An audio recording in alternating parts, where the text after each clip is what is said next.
Һәр милләтнең үзенә генә хас үзенчәлекле фольклоры бар. Татар халкының фольклорын яшәтү һәм үстерү милли классик кануннарны саклау өлкәсендә безнең атаклы җырчыларыбыз, биючеләребез һәм музыкантларыбыз да зур өлеш кертә. Шундыйларның берсе баянчы, җырчы Разил Камалов. Гармонымла үзәкләрне өзүе, ник булмасын бар икән ул гармонның да күңеле.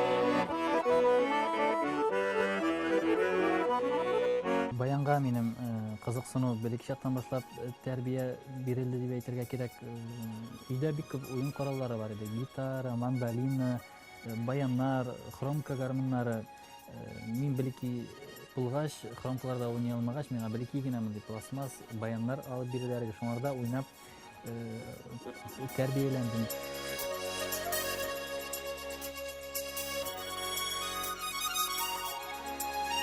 Күбрәк әтидән күреп хыялланып, зурәтиләр, ике яклап та зурәтиләр уйныйды, аларны күреп уйнаганнарын, шуннан тәрбия бирелгән.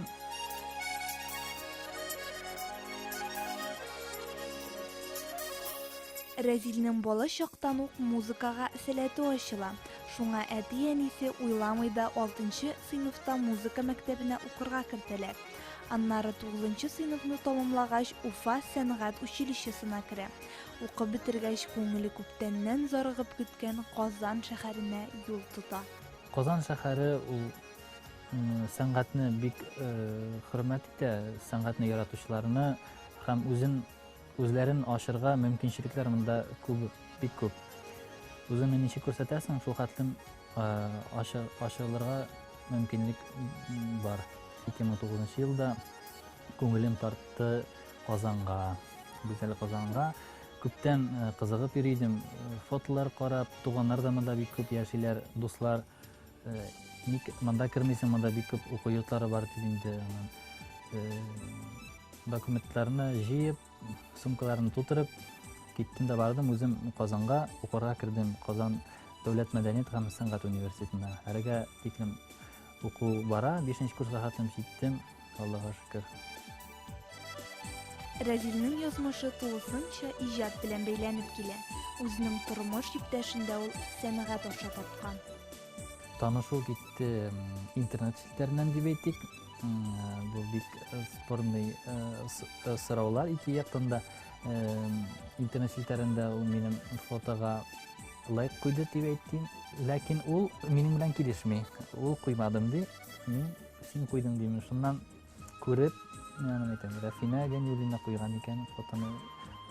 Аңа язып карыйм әле дип язып карадым. Шуннан безнең сөйләшүбез китте. Икебез дә тыйнак кешеләр, бик озак сөйләштек, сөйләшүләр барды. Мин гастрольгә чакка туры килде, телефон аркылы сөйләшеп, шулай вакытлар узды. Соңдан инде Казанга кайткач, ишарат күрешергә туры килде. Бер-безгә ныграк беленә башладык. Әйтергә кирәк, ул да һәм мин дә иҗат кешесен үз юлыбызда, үз тормышыбызда эзләдек. Менә шундый ыргызышлар булмасын дип, бер-береңне аңлый торган кеше кирәк, иҗат кешесе именно.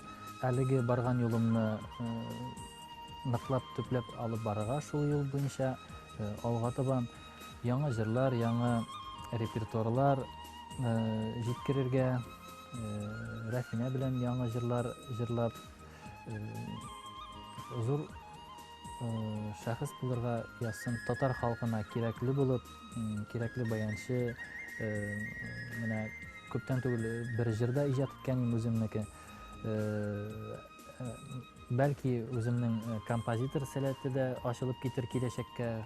Уйлар бик күп, әкренләп аларны тормышка ашырырга. Гомерен музыкага багышлап, татар моңын, татар музыкасын үзлексез пропагандалый. Шул рухи байлыкны күп буыннар аңына сеңдереп тәрбияләргә тырыша баянчы Разил Камалов. Алга табада бар планнарын чынга ашырып, халкыбызга кирәкле шәхес булуын теләп калабыз.